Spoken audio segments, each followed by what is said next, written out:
So welcome everybody to another episode of the Brewmasters Club cast. Here is what you have to look forward to in tonight's episode. So even though I'm a bad guy, it doesn't make me a bad guy, from Wreck-It Ralph. It's like, screw it. The world's broken. It's fine. Don't worry about it. Everyone can just be broken. It's fine. That doesn't sound white to me. Well, we can't wait to talk about that more. I love the puns. There's nothing to smoke about. Oh, jeez. It sounds like a whiskey move, but it looks like it turns out okay. The short answer would be you just leave it a little s'more than usual. I got nothing on Brewers balls. Sorry. The girls turn 10 and 5 next year, so those are big birthdays. Let's celebrate. She sidearmed like a Clifford the Big Red Dog book into the dumpster and was like, I want Star Wars. Got a big bottle scrubber. Jesus Christ. Well, that goes without grain, but...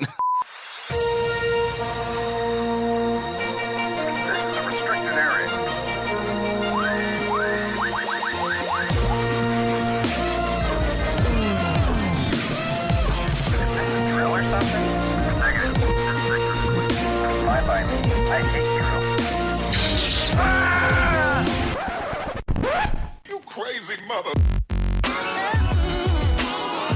Welcome to the official podcast of the Brewmasters Club, Craft Brews and Geek News. Sit back, pour yourself a pint, and let's get into it.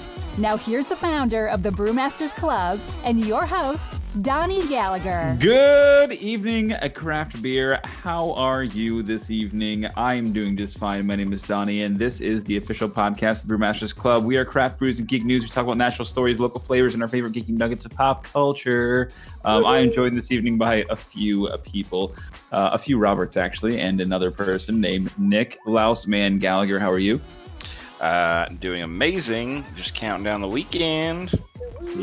Sick. And that woot is Miss Ashley. How are you, my lovely? Hi, you guys. I am doing great. So glad it is Thursday night, ready for Friday. We're glad to have you. Unfortunately, we also have your husband, Ryan. How are you? I was doing good till that lovely introduction.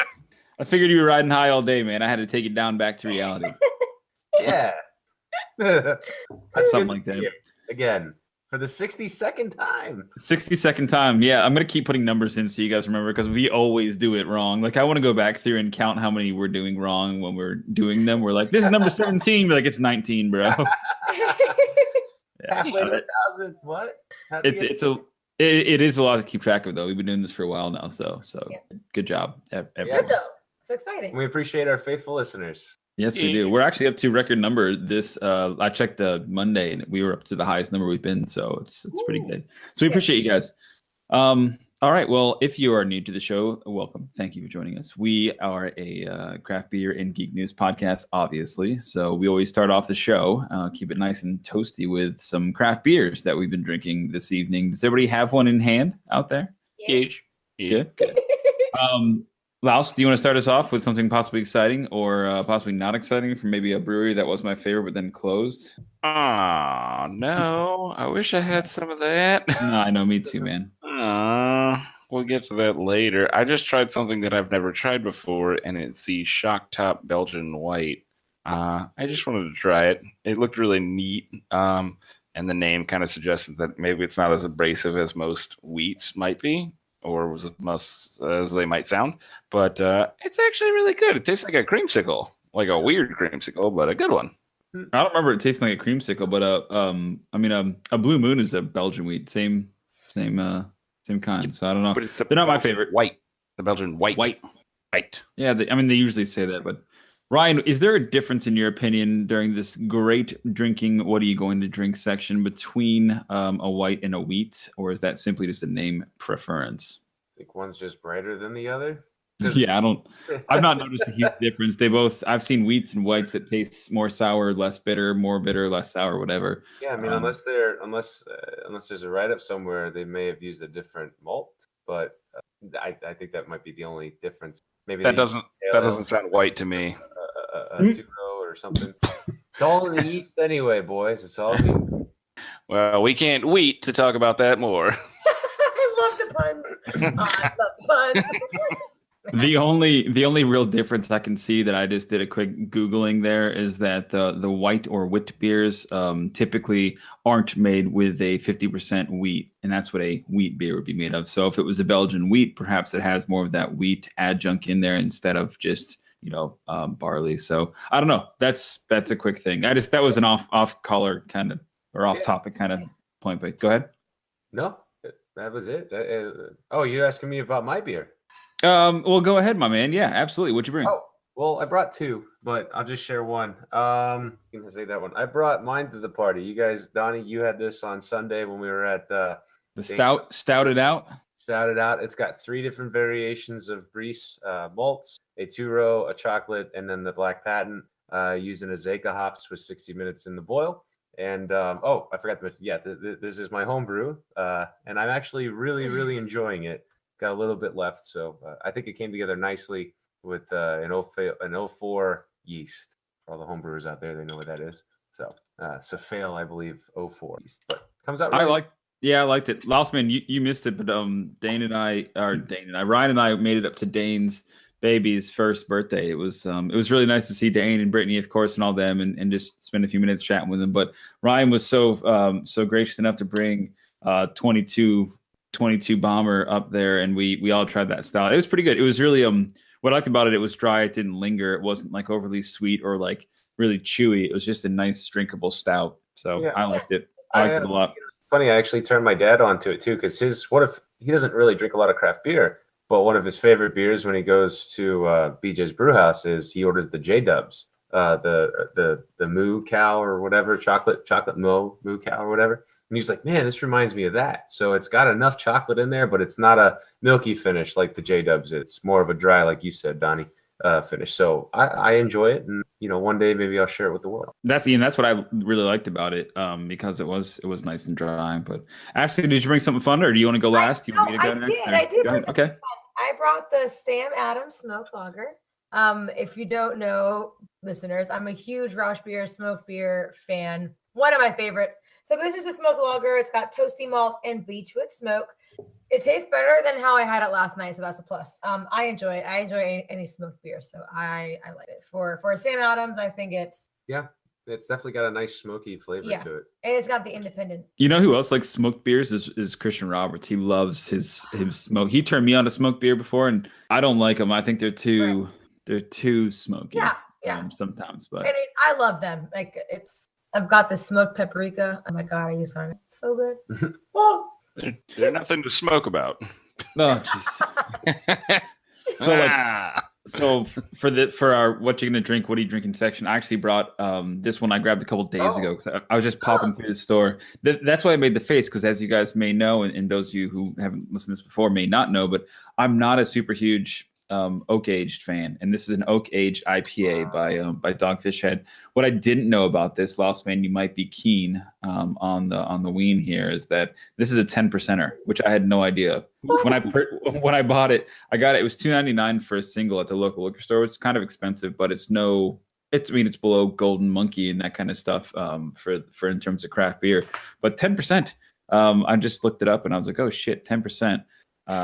The face I made, because you guys all saw that when I first took a sip of it, it's because I don't like the oak flavor, because it's usually really overbearing. It tastes like it just poured out of a whiskey barrel, which that's the whole premise, right? That's the whole point of these. But this one's actually really smooth, and it's a very interesting beer. So what they do is, to make this beer, they brew an American double and then an Imperial IPA, and they brew them both separately. They ferment them separately. They're poured into a single or a stainless tank and blended together like a Scotch whiskey, which then they age in one of their large oak barrels. And it sits there for about a month. And when I say barrel, I mean one of their tanks. So it's this, tall, triumphant motherfucker here. It's 10, 12 feet long or whatever, but it's not a traditional barrel, but they age it on wood for a month. And that's what gets this really nice, crisp flavor. But having understanding now that it's like a mixed beer that's kind of blended and threaded together really makes it a little more interesting. So I got to try it again. That is interesting. We need to try that too. It sounds like a whiskey move, but it looks like it turns out okay. Oh, jeez. If you made that one cohesive sentence, you would have had it. I know. I goofed it. I've made it. That's all right. That's right. So close. It is really good though. So just trying to get it is oaky and very abrasive up front, but if you like that mellow woody kind of flavor to it, from a guy who doesn't really like oak aged beers, I'm drinking it no problem. And 10% alcohol is rough. Now, is it on the boozy side, or I mean, is that more? It doesn't taste like it. No, it doesn't taste like it's on the boozy side at all. So yeah, so that's awesome. It is interesting. It doesn't taste nearly as bad as some. So all right. In terms of what you guys are looking forward to drinking, anybody have anything else they want to talk about before we move on? I will say I'm a little unsure of a beer that my buddy Corey and I brewed a couple weeks ago. The s'mores beer. I transferred it into secondary today, and I'm just not sure. I think with all the chocolate that we added into it, it really sent the yeast into a frenzy. So I think right now, because what I tasted, it just shot through the roof with. I think the yeast just went crazy, to be honest with you. As in what? Like it chewed up a lot, and it's boozy, or is it? You think it's just ruined? I think right now, I think the yeast just loved all what they were eating so much that they just increased in numbers rapidly and just went and had a ball. And right now, it's just very. It's just got a yeasty connotation. So like on one side, I can taste all the flavors of the chocolate, the marshmallow, and the graham cracker, and the malt.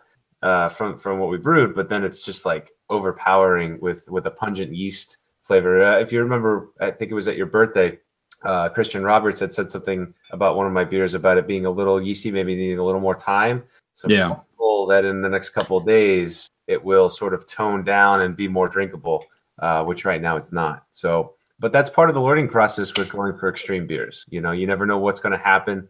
And even if you brew a beer with alcohol, you might make some mistakes. You can still drink it. It might not be the best, but you kind of just learn from those things. So tomorrow night, I'm going to actually brew this beer again, but add some marshmallows into secondary fermentation so that I can make it more of a s'mores beer without all the extra stuff. Make it better. Just a question I had, because you've mentioned that before with your s'mores process. When you secondary ferment, how long do you have it on the primary fermentation? Well, this one I let go a couple of extra days because it was fermenting for 5 days straight. I came home, I checked it, and I saw bubbles happen within 30 seconds of the last. So that lets you know like it's still going. And over the last couple of days, it just kind of stopped that process. So I was like, oh, okay, it's probably done. But what you don't expect is the overly pungent smell of the yeast because of all the action that's been going on.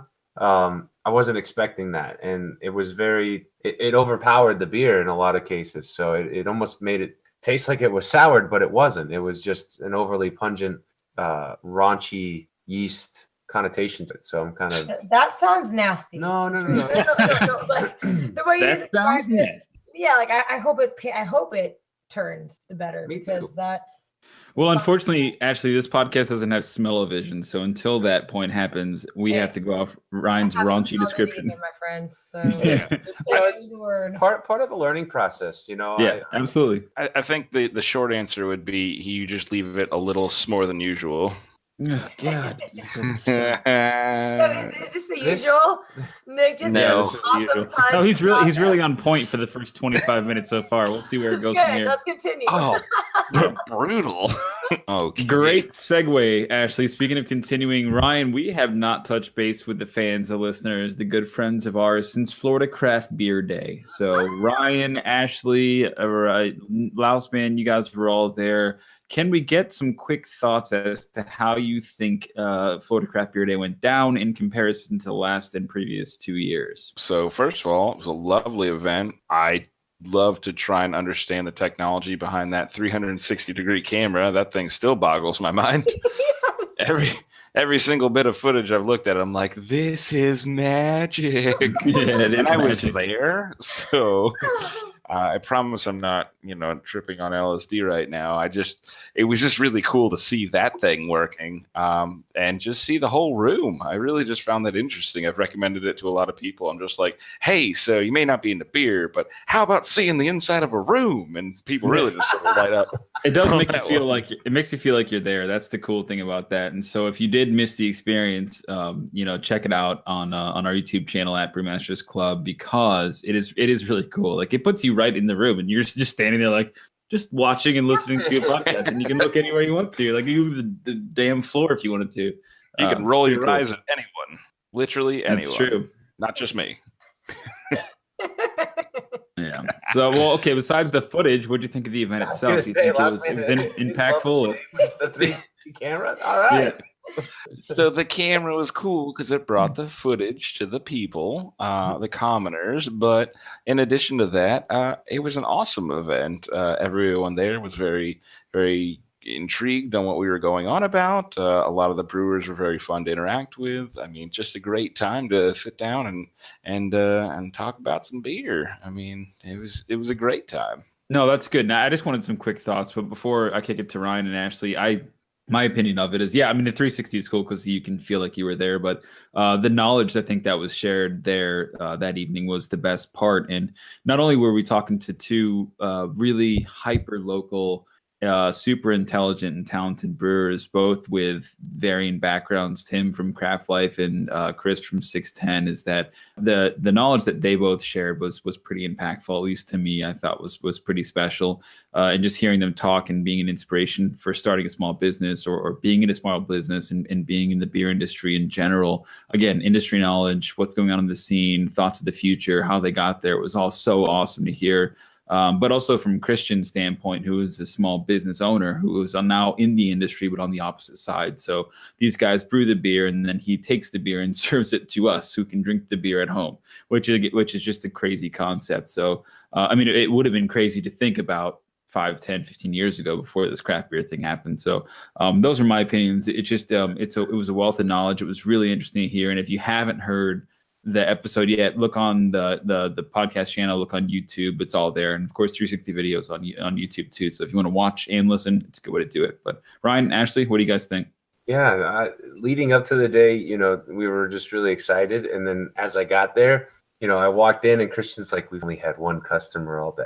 Yeah. So, well, that part was cool too, because you saw people come in and immediately sit down and listen, right? Like, right. And you can, that's the video too. You see there's 5, 6 people when we start to think, and then all of a sudden the bar is packed and it's full of people by the end of it, right? And everybody sits down and listens, and it was just kind of cool to see that grow too. So it was. That was neat. But I'm sorry, I didn't mean to cut you off. No, not at all. So me and my worries, I was like, oh man, I hope people come out to enjoy this Florida Craft Beer Day, but at the same time, I wanted people to come in to see brew, and I think that as it all unfolded, we sat down, we started talking to Christian, we started talking to Chris and Tim, and asking them questions. They got really intimate with their responses for their love for craft beer, as Donnie just said.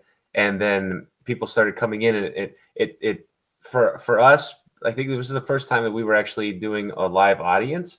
So that was sort of, I think, nerve-wracking for the first maybe 5 minutes. And as more people started to come in, it just became natural. Like it was a podcast. Like it was, even though there was people in the room, it was us talking to one another and also interacting with the everybody that was there, and it made for a nice ambiance. And then I thoroughly enjoyed the after show, which we didn't get to record for all you folks at home, because we got to talk to all the people that were there and, get their reactions to different beers. And, I shared my own jalapeno IPA. So it was also very, very loud in there. By the time we were done, like as soon as we hit pause and everybody started clapping, like it never got below, an audible, like you were yelling to hear the next person. Well, so I actually got feedback from one of our friends at the bar, Danielle, and she said that she wasn't sure if, yeah, exactly, Danielle.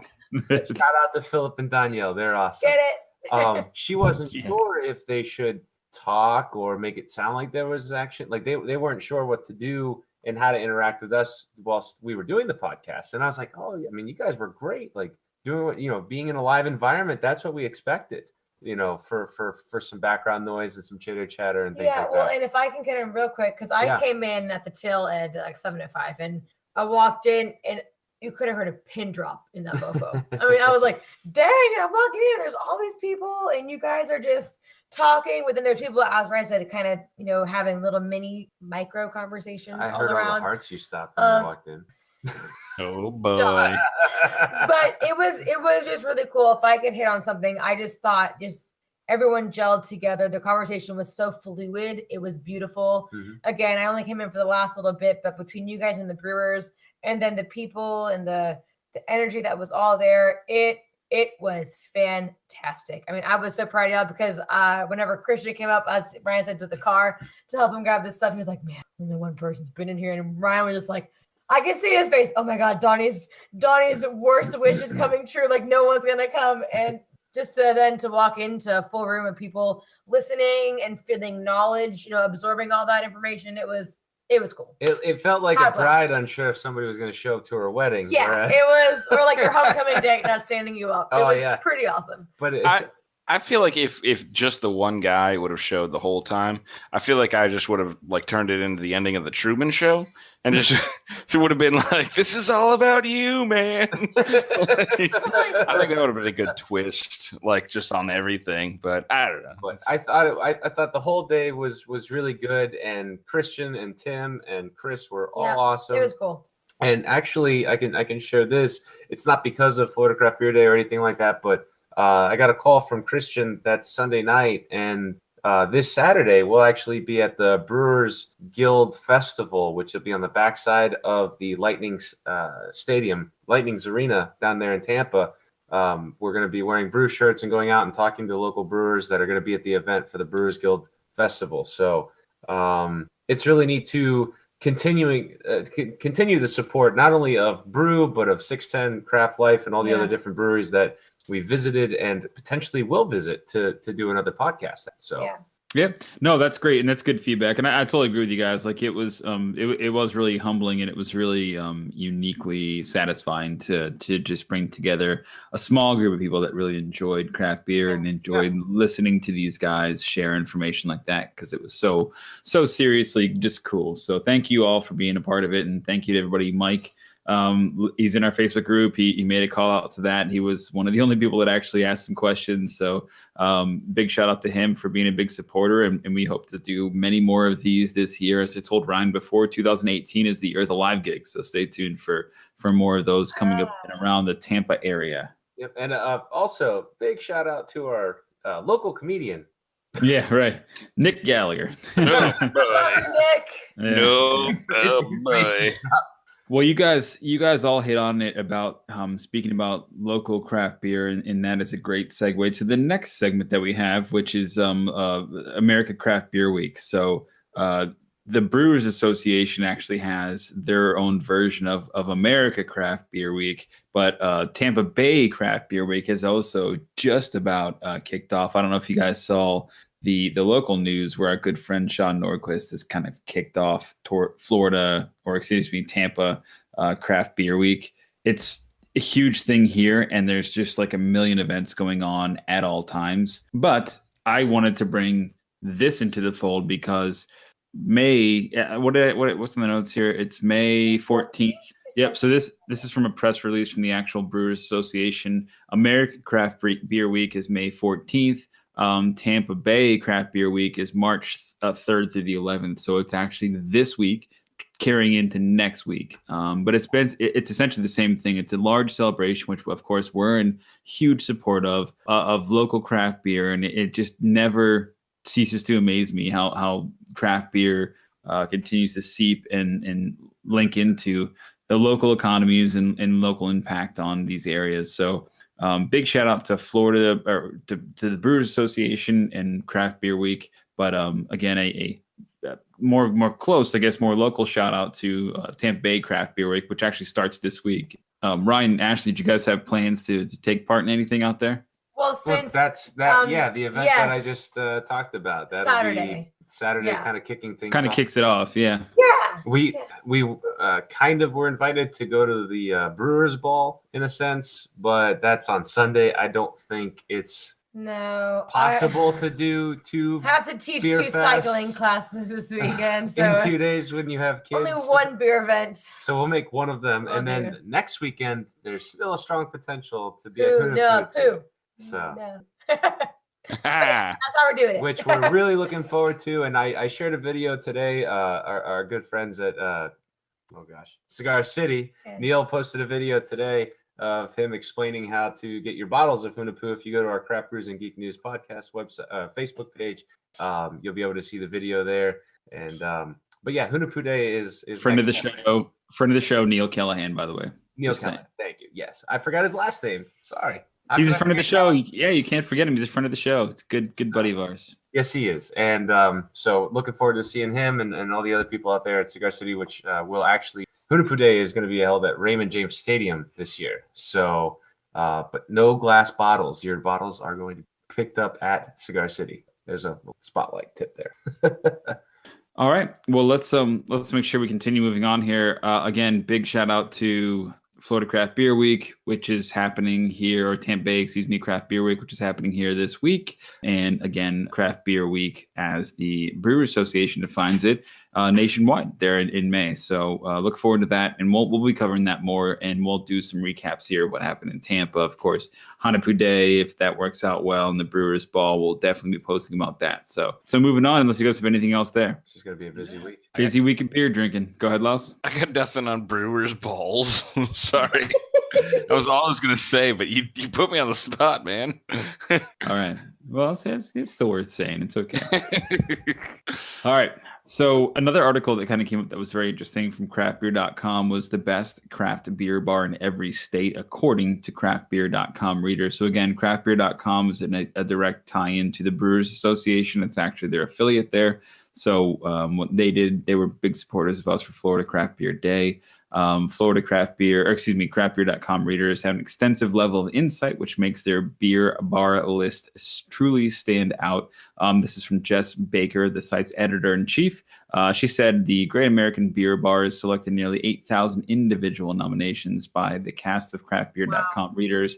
Each are stewards of quality and craft beer in the beer service industry. They basically named 51 bars. They included a few pieces of relevant information, including the year the bar was founded, the size, the selection of bottles and cans, and the selection of draft beers. There were new bars such as Arden, North Carolina's craft beer-centric Tap Room and Bottle Shop, which opened last year, to old standbys like Portland, Maine's legacy Great Lost Bear, which opened back in 1979. So it doesn't really matter. The proof is in the pudding, and the readers all selected. So I would encourage you all to go to craftbeer.com and figure that out. I actually flipped through here. I found Florida. Did you guys look through the list at all? No, I was just about to ask what was Florida's best? A Tallahassee Growler Bar was what was Florida's.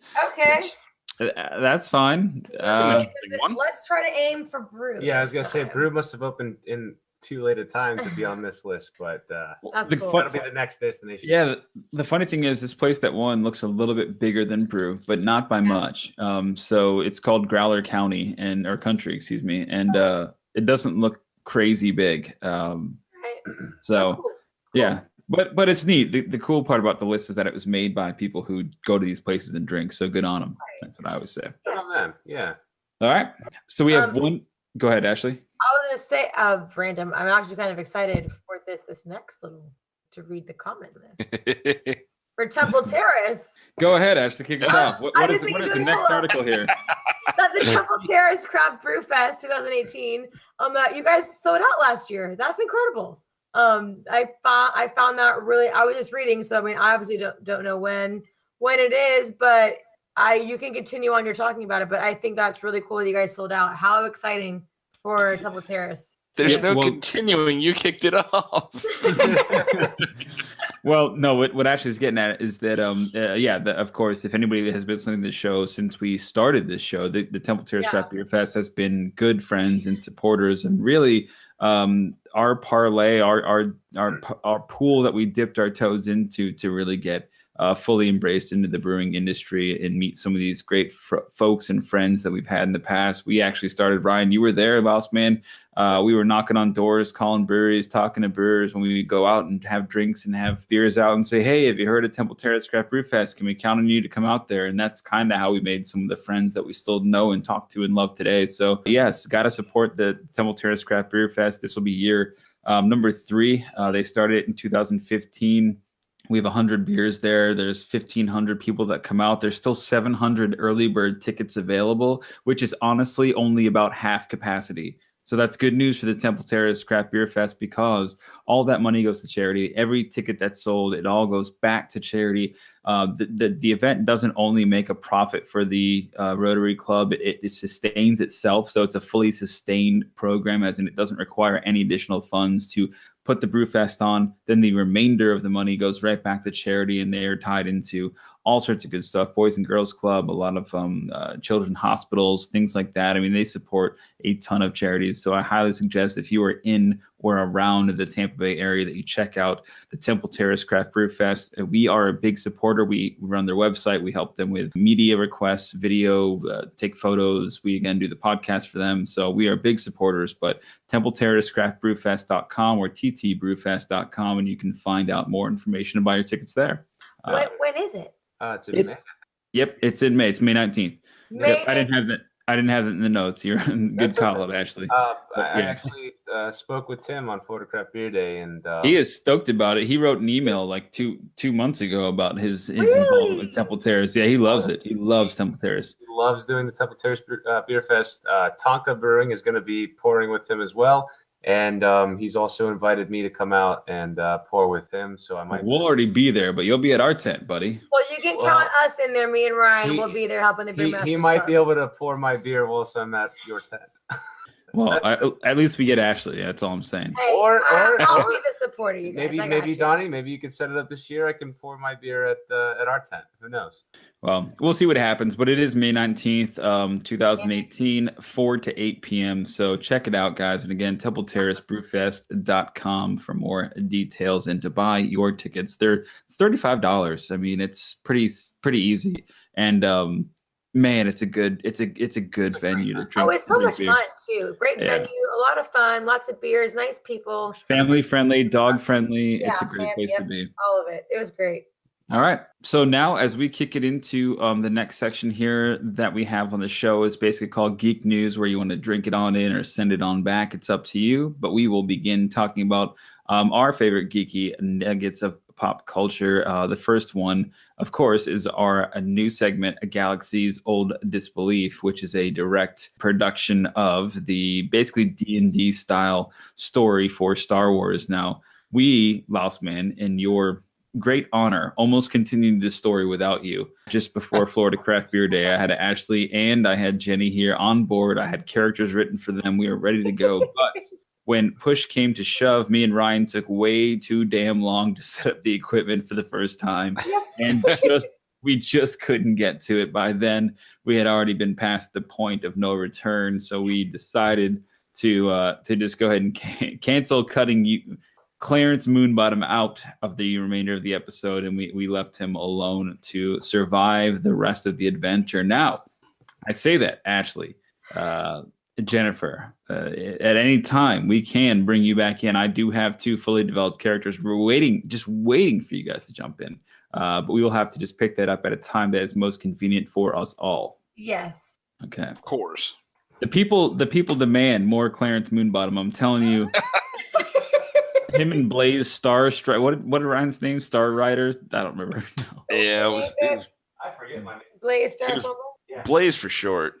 Blaze. Yeah, it was definitely Blaze, and he had it right off the cuff. It was really good. It was very, very clever. So we will continue that. But in the meantime, did you guys? So Laus, you looked at the notes briefly. Ashley, you did not. I'm reading. I have read them now. Okay, there is a YouTube link right below the blurb I'm about to talk about. But if you can open that up, it is pretty interesting. Just make sure that your volume is on mute or whatever for that video. Essentially, this video was created. It's an animation, and this was created off the original concepts that were storyboards for J.J. Abrams' A Force Awakens. Basically, if you read the novels, what happens is there's a star cruiser, a star destroyer that is disabled and then brought into the environment or the atmosphere of Jakku. Jakku. It's on the tip of my tongue. That wasn't where she was found. So yeah, she was. So if you look at like 25, 30 seconds, maybe 35 seconds in. So this is where about 40. So I'm 42 seconds in, and this is where what happens is there's 2 Corellian cruisers that are, or I don't think they're Corellian. It's the ones that Princess Leia was on. I don't know her ship either, but just keep watching it. It's pretty good. Thing had a big old hole in it. Yeah. Thing got jacked. Your ship got jacked. Real jacked. Are you watching it also now? Yes. Were they just dumping it off into the? So her ship was a Tantive 4, which basically the cool thing is that there was 2 tugs. They were essentially, this is how it would have opened. This is how the Force Awakens would have opened, opposed to what we actually got, where it was like the boom, and then all of a sudden it was like, starships there. But they were towing this thing into the atmosphere, which then it was crashing. So if you just keep watching the animation, you see exactly where the movie picks up, and that's how it was supposed to come. So you should see it. How that ship Boom. crashed. Explain how the ship crashed. So there's a novel called Lost Stars. Well, it's the battle that happens, which makes that ship kind of crash into that planet. But this is the original beginning of it. So it's just kind of neat. Like it was just kind of a neat thing to see, right?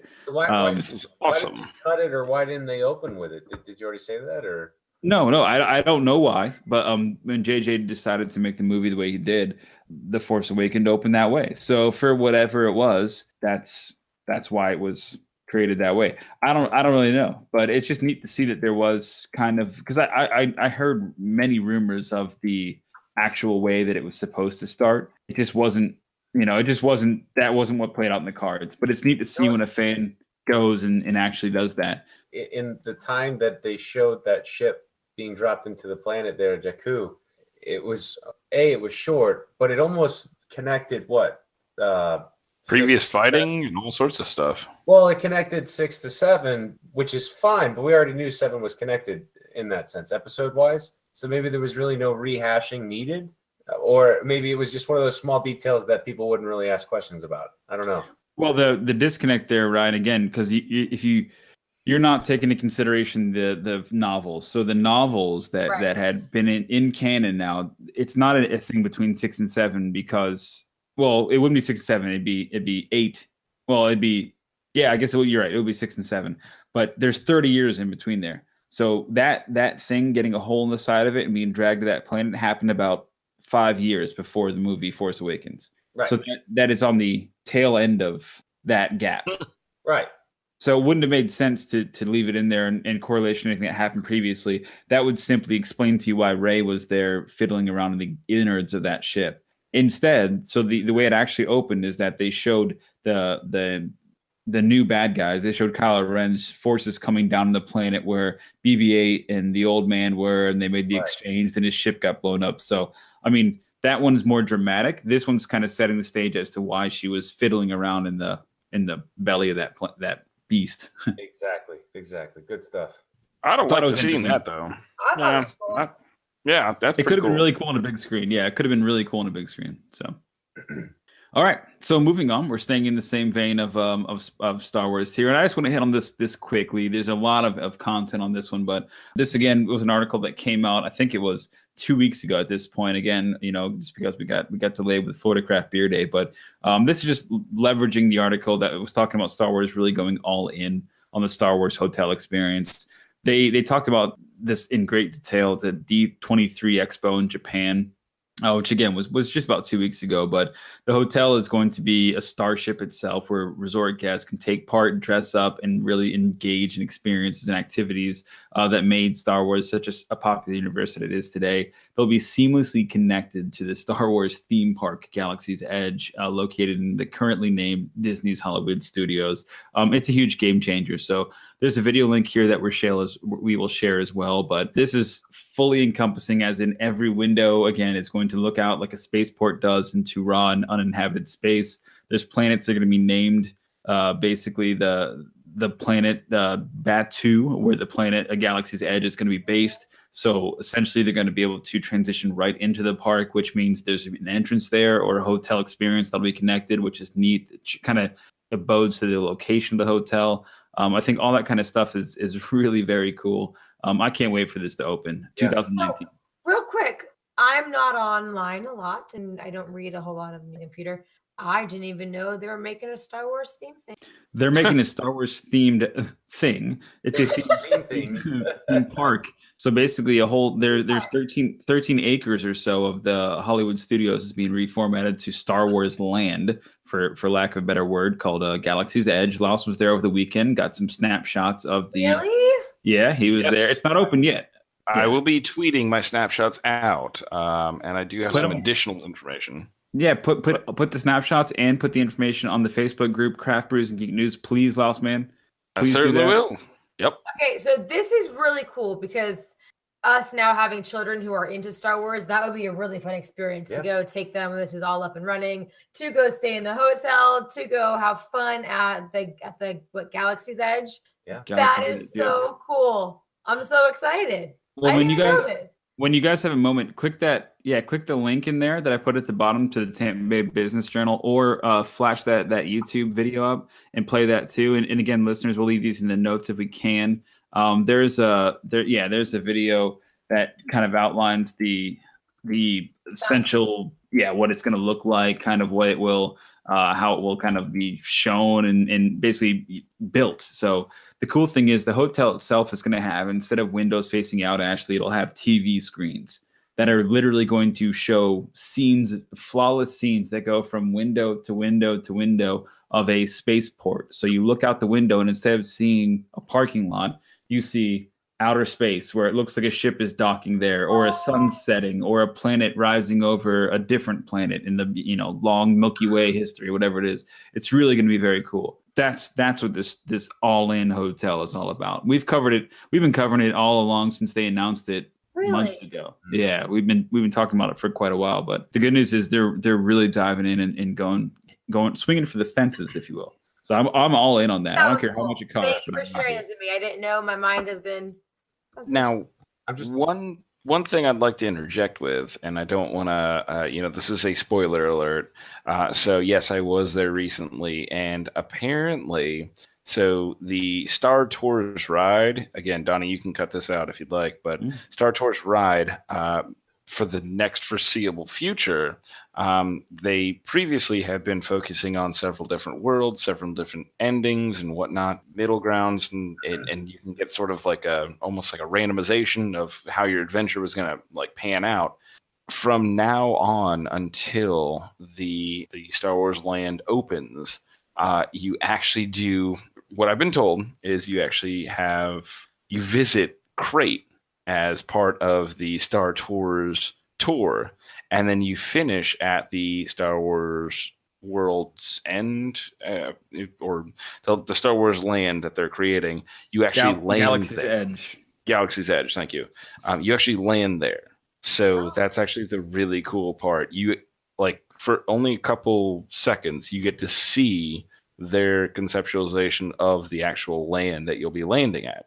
And pretty neat, like to see it in like a 3D sort of like a moving sort of whatnot. Yeah, I would recommend to anybody who's very excited about this, ride Star Tours. When is this going to open? 19.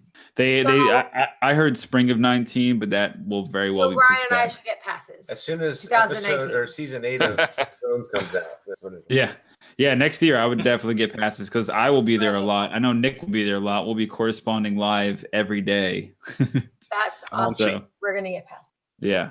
The girls turn 10 and 5 next year, so those are big birthdays. Let's celebrate. And Madison, Laura, actually, so they had one of those book things where you the book fair happened. And one of the books that she really wanted was a Star Wars book. So she pretty much she sidearmed like a Clifford the Big Red Dog book into the dumpster and was like, I want Star Wars. She's not like, I want Luke, or I want Rey or anything like that. She's like, I want Darth Vader. Like that's her favorite. That's a little dark. I would nip that in the butt if I was you. Smart girl. Nope, loving the dark side. I'm a little concerned. I want Darth Vader. She's got success written all over the place.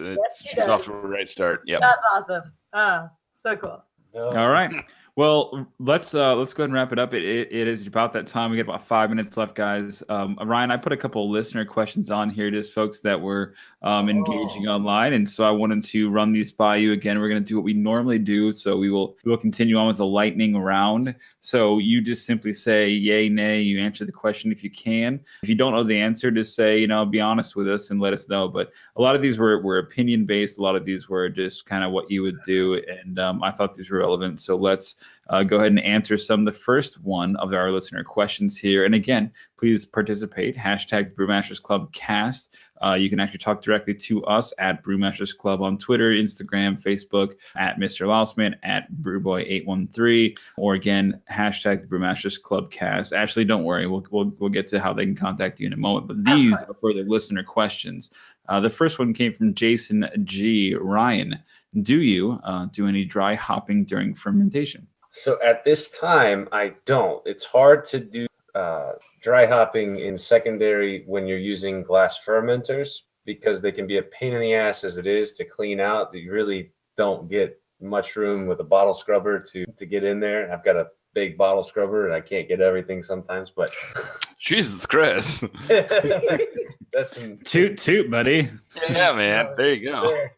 A lot easier to dry hop when you're using bucket, but I don't like plastic. And then also easy if you're using a corny keg. You can pop open the top and dry hop. One of the best ways to dry hop, though, is as you're transferring from your primary fermenter to your secondary fermenter, put the hops in first, and as the beer runs out of one and into another, it will circumvent through all of the hops that you've put into the bottom, rather than just letting them layer on top. So it'll be a good way for all of the hops to touch all of the beer as it's coming in. So just a little tip that I learned along the way for when I do dry hop. So yeah, no, that's good insight, and I think that's exactly what we were looking for. Next question is from Lenny S. Still extract brewing from now. Has anyone trying adding some of the malt extract post-boil to increase hop effectiveness? Has it worked out? Any tips? Have you ever done anything like that? Great fucking question. No, because I've never brewed with malt extract. So Okay,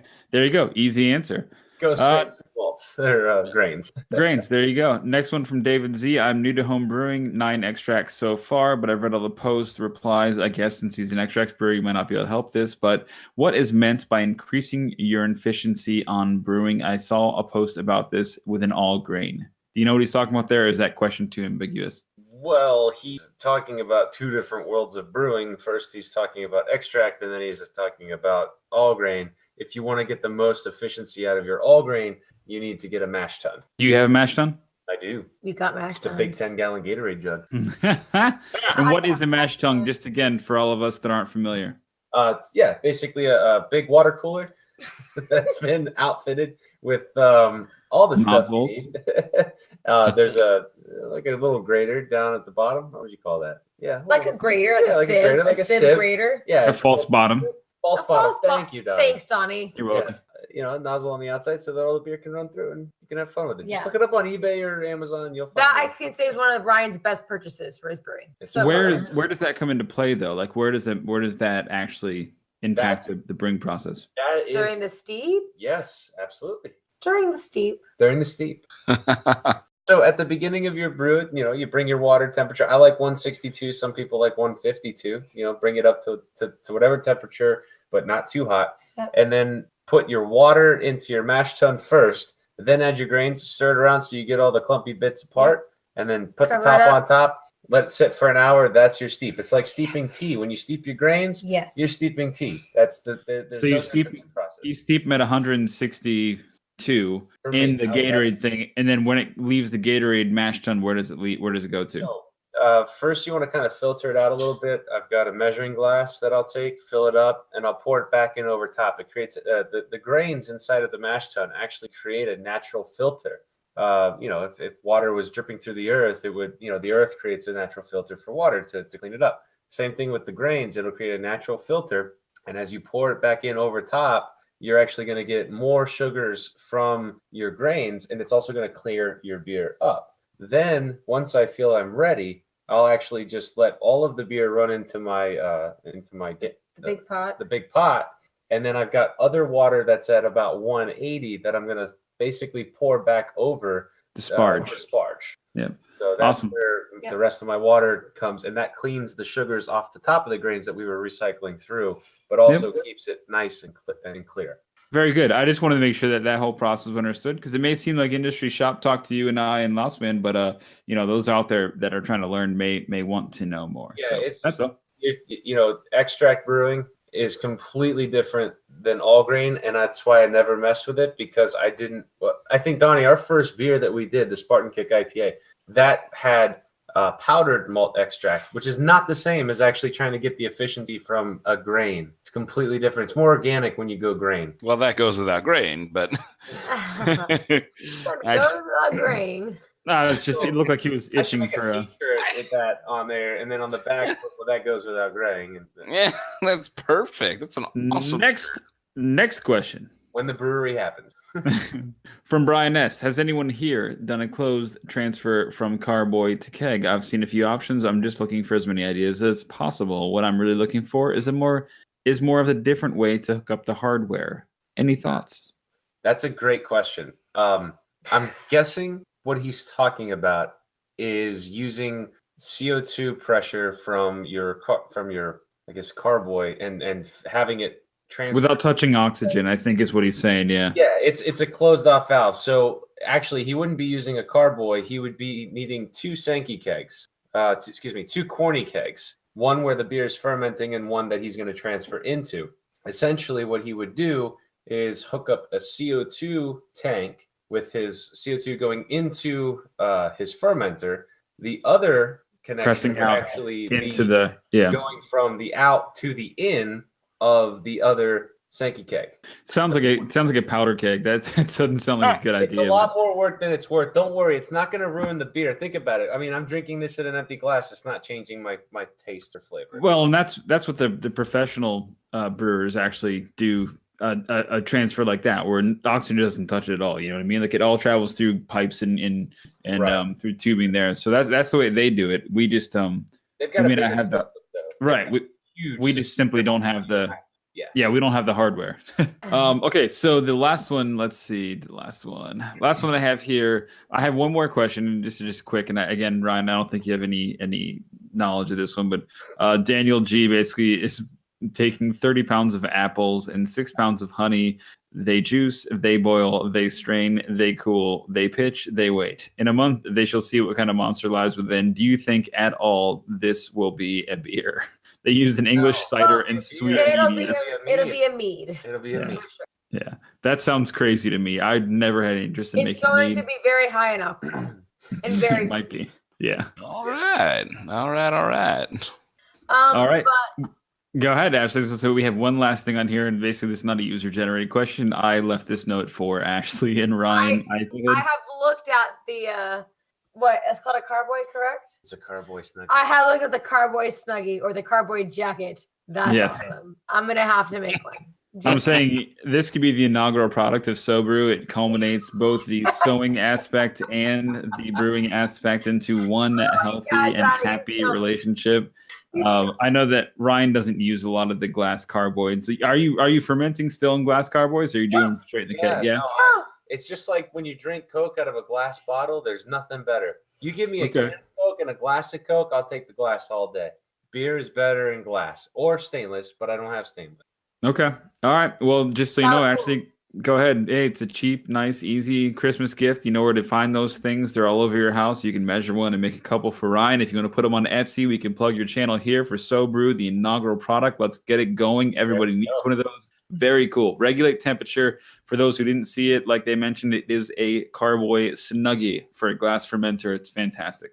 Great idea. Regulators. All right. Speaking of regulators, good segue, Laos. Where can the good people find us? You go first, Mr. Laos Man. You always do like my actual intro, but it's at Mr. Lousman. Oh, that's weird. Yeah, it's pretty much announced it, but at Mr. Lousman on the Twitterverse, I can always be found making snippets about the world and how uncomfortable I am in it. So, Are you on Instagram yet? Nope. Okay. Facebook? I mean, maybe, but no. Snapchat? Tumblr? Why would I? No. Some of those are just posted. Who's on Tumblr anymore? No one's on Tumblr What anymore. about MySpace? Where can they find you on MySpace? Where can they find you on MySpace? They Dirty can Boy literally- 63. They can find 63. They can find me in my actual space. Like they can just come to my house and find me within that is my own my space. space. And Can I'll you please say, just your address? wait, Can you yeah. just give us your address right What's now? your gamer My- tag? My direct address is 555. Nope. It's not happening. 555. What about your Go ahead. gamer tag, Last Man? Do you have one of those? It's you can stuff yourself, Ryan, at gmail.com. Gummy. It's European. You wouldn't know. All right. Well, you can always find me at Brewmasters Club on Twitter, Instagram, Facebook, YouTube, all of the above. My gamer tag is Tarkin Trash on the PSN network. So please join us there for a good thrashing of Battlefield, Star Wars Battlefield 2, Battlefront 2, Battlefield 4, also Tarkin Trash there. Ashley, Ryan, where can the good kids find you? Well, you can find me on Instagram at Ashley Margit, AShleyMargit, and on Snapchat at Ashley Roberts 89. Husband? Yeah, you can find me on Twitter and Instagram at BrewedBoy813, and then on Facebook at the Craft Brews Facebook page.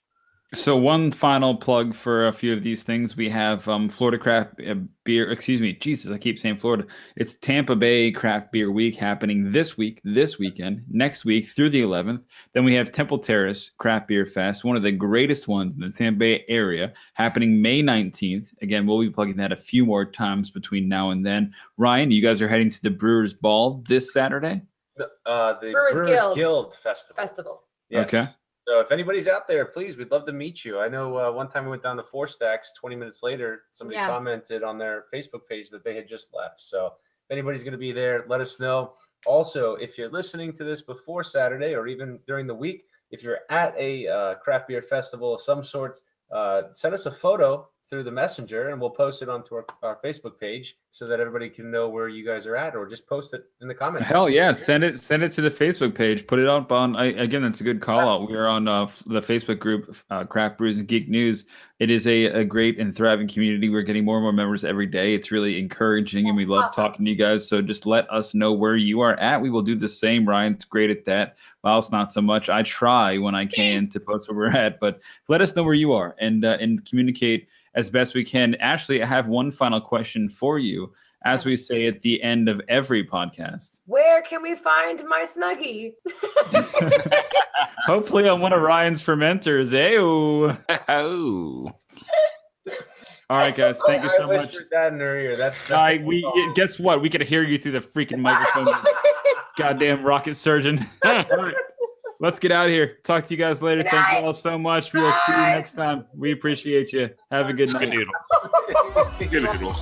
You've been listening to the official podcast of the Brewmasters Club, Craft Brews and Geek News.